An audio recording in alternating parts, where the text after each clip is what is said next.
Hey guys, welcome to another video, and in this video we'll look at how to set up our contact page and configure SmartV.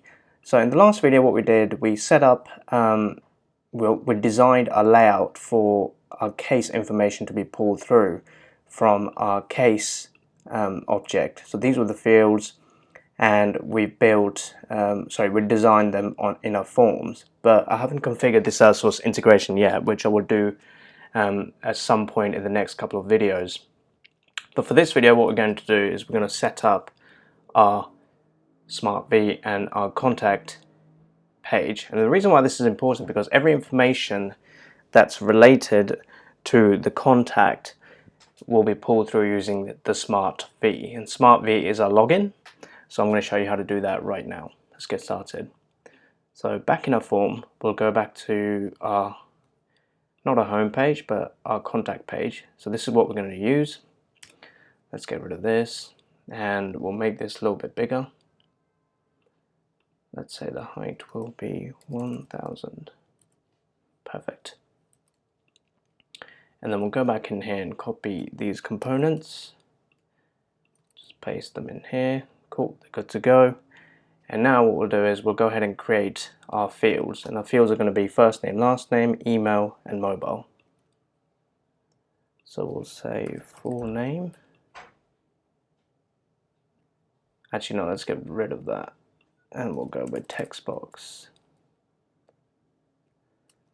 1, 2, third one will be email. Let's move that over here. And our last one will be mobile. And just these 4 fields will do for now. So we'll go first name here,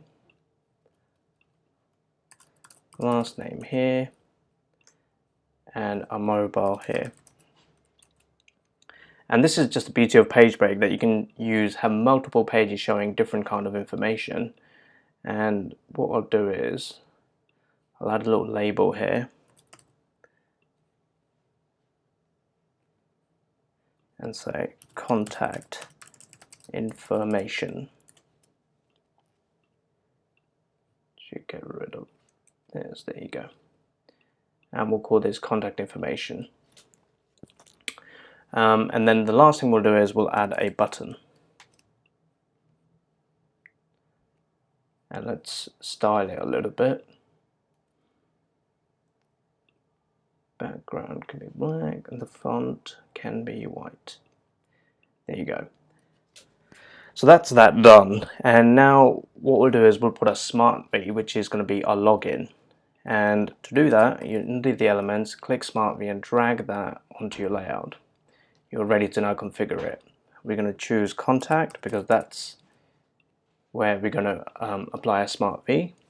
Once that's been chosen, there are a couple of fields we need to select. Contact ID is one of them. The next one will be email. And the last one will be our form title secret key. And secret key is something you should have already created in your layout.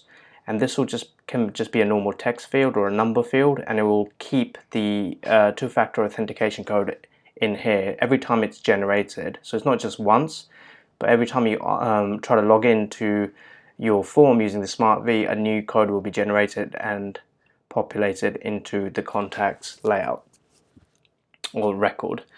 And once we've got email, we can say email is the email, form title secret key will be our secret key, and our contact ID will be our value. Click apply, click save. And now all we do is we're going to configure the get. So we're going to say get me my information for my first name, last name, email, and mobile. So to do that, we'll go to Salesforce integration. We'll say click get, add object. It will be contact. And we'll say condition needs to be contact ID equals SmartV. Click apply, and let's go ahead and map our field. So we can say our first name will be first name,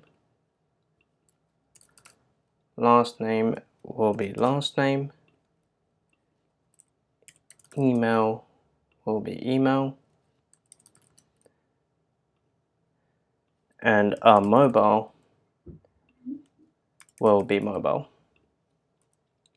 Apply, and we'll say get the first record, and we'll say execute on form load. So that means every time that page is opened, it will execute this condition right away and load the data that has been mapped.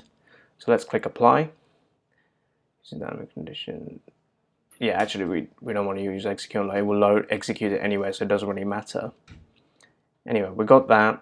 Click apply, save, and for now what I'm going to do is I'm going to enable my page break.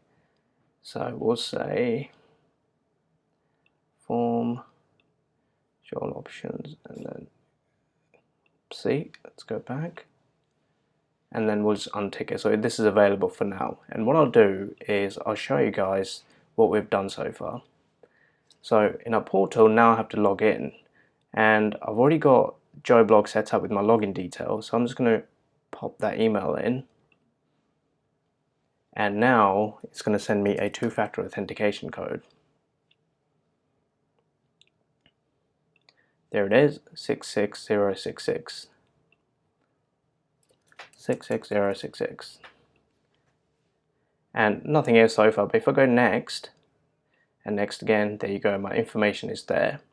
So that's how you set up the contact information page in there at the moment. And what we'll do next is I'll show you how to push the information back into Salesforce as well. So if you want to update this information, I'll show you how to do that in the next video.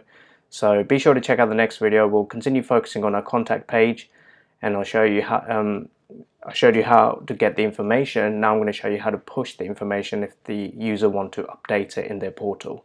So check out my next video, and I'll see you then.